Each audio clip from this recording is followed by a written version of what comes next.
இந்த பதிவை கேட்டுக்கொண்டிருக்கும் நல்ல உள்ளங்களுக்கு உங்கள் சுவாமிநாதன் ஜோதிடரின் அன்பான வணக்கங்கள்.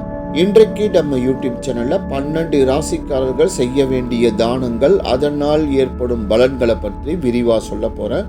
பதிவை ஸ்கிப் பண்ணாம கேட்டு பயன்பெற்று கொள்ளுங்கள் மக்களே. அதற்கு முன்னாடி நம்ம யூடியூப் சேனலை யாரெல்லாம் சப்ஸ்கிரைப் பண்ணலையோ சப்ஸ்கிரைப் பண்ணுங்க, ஷேர் பண்ணுங்க, லைக் பண்ணுங்க. இப்ப பதிவுக்குள்ள போயிடலாம். ஒவ்வொரு ராசிக்காரர்களும் செய்ய வேண்டிய தானங்கள் வரையறுக்கப்பட்டுள்ளன. அதன் விவரம் இதோ உங்களுக்காக இந்த பதிவின் மூலம். மேச ராசிக்காரர்கள் குலதெய்வ வழிபாட்டை தவறாமல் செய்ய வேண்டும். சிவன் கோவில்களுக்கு சென்று வரும்போது வாசலில் உள்ள ஏழைகளுக்கு தவறாமல் தானம் செய்ய வேண்டும்.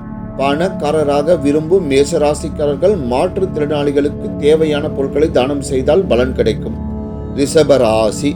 ரிஷபராசிக்காரர்கள் செவ்வாய்க்கிழமைகளில் சாம்பார் சாதம் தானம் செய்ய வேண்டும். இதனால் செல்வம் பெருகும்.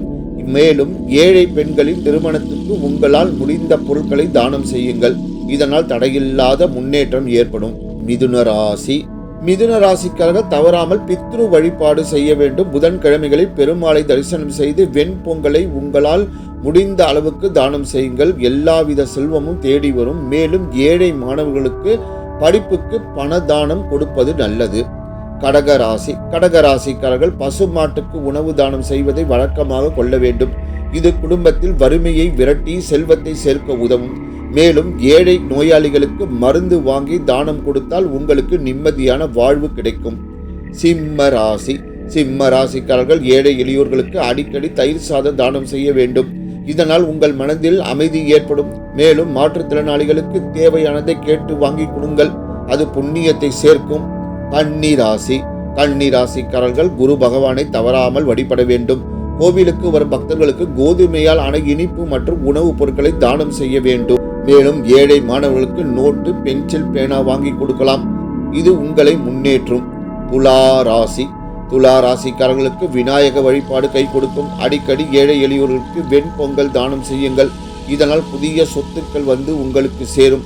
மேலும் ஆதரவற்ற இல்லங்களில் தங்கி படிக்கும் மாணவ மாணவிகளுக்கு படிப்பு உதவித்தொகை தானமாக கொடுத்தால் உங்கள் வாரிசுகளுக்கு நல்லது. விருச்சிக ராசிக்காரர்கள் தாங்களால் இயன்ற அளவு மாற்றுத்திறனாளிகளுக்கு தானம் செய்ய வேண்டும். கடன்கள் தீர லட்சுமி நரசிம்மரை வழிபட்டு பானகம் தானம் செய்யலாம். மேலும் அம்மன் கோவிலுக்கு வரும் பக்தர்களுக்கு சர்க்கரை பொங்கல் தானம் செய்தால் பண வரவு அதிகரிக்கும். தனுசு ராசிக்காரர்கள் தவறாமல் முருகனை வழிபட வேண்டும். குரு பகவானுக்கு கொண்டைக்கடலை மாலை அணிவித்து பிறகு பக்தர்களுக்கும் தானம் செய்யலாம். வாரம் ஒரு முறை செவ்வாய் அல்லது வெள்ளியில் துர்க்கை அம்மனுக்கு மலர் தானம் செய்யலாம். மேலும் செவ்வாய்க்கிழமைகளில் சாம்பார் சாதம் தானம் செய்வதால் வாழ்வு செழிக்கும். மேலும் வயதான பெண்களுக்கு தானம் செய்வது நல்லது. மகர ராசிக்காரர்கள் ஏழை பெண்களின் திருமணத்துக்கு உங்களால் முடிந்ததை தானமாக கொடுக்க வேண்டும். மேலும் வாயில்லா ஜீவன்களுக்கு தீவனம் வாங்கி கொடுக்கலாம். கோவில்களில் சீரமைப்பு பணிகள் நடக்கும் போது தானம் செய்தால் வீட்டில் லட்சுமி கடாட்சம் உண்டாகும். கும்பராசிக்காரர்கள் குலதெய்வ வழிபாடை மறக்காமல் செய்ய வேண்டும். ஏழைகளுக்கு கதம்ப உணவை அடிக்கடி தானமாக கொடுக்க வேண்டும். இதனால் உங்களுக்கு வரும் பண வரவு இரட்டிப்பாகும்.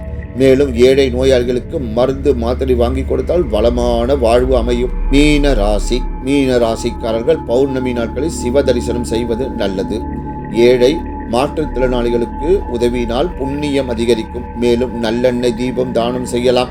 ஐயப்ப பக்தர்களுக்கு உதவினால் கூடுதல் நன்மை கிடைக்கும். நன்றி, வணக்கம், வாழ்க வளமுடன்.